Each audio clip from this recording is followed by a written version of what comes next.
Tonight, we are learning new details about the mysterious death of Stephen Smith, whose body was found along a country road in Hampton County more than 7 years ago. Stephen's death was initially ruled a hit and run, but SLED reopened his case based on information gathered while they were investigating the murders of Maggie and Paul Murdaugh. Now, Smith's mom is calling for his body to be exhumed, hoping to finally get some answers. Nick Neville is joining us. And Nick, Sandy Smith does not believe her son's death was an accident.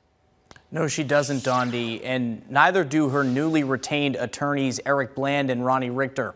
They believe that a fresh set of eyes will reveal the truth about what happened to Stephen. I just love my son, and since I couldn't protect him, I'm going to fight for him. As she searches for closure in her son Stephen's death, Sandy Smith will seek to have his body exhumed as part of an independent investigation.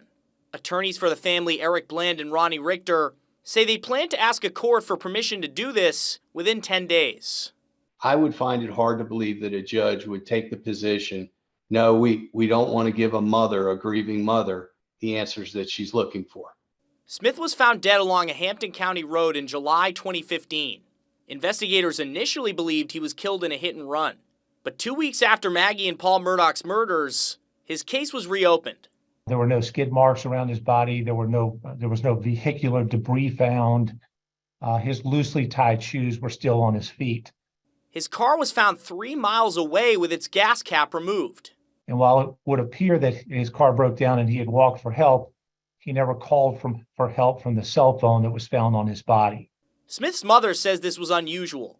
The attorneys plan to use the money raised through a GoFundMe for the renewed investigation and will hire forensic pathologists and accident reconstruction experts to look into the case.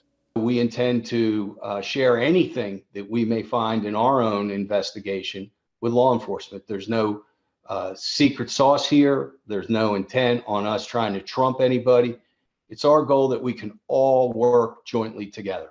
Sandy Smith hoping to find justice for her son all these years later. I hope to find the real reason for Stephen's death and the real why.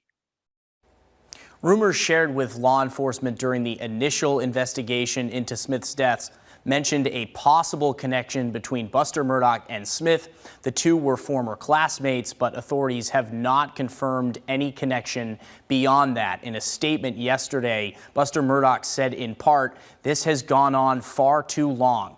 These baseless rumors of my involvement with Stephen and his death are false. I unequivocally deny any involvement in his death, and my heart goes out to the Smith family."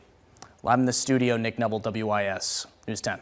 Thank you so much. And it is unclear what specific information gathered during the investigation of Maggie and Paul Murdaugh's murders caused SLED to reopen this case. WIS has asked for clarification today. We did not get an answer on that. SLED did, however, say that the agency has made progress in its investigation into Stephen's death, an investigation that remains active.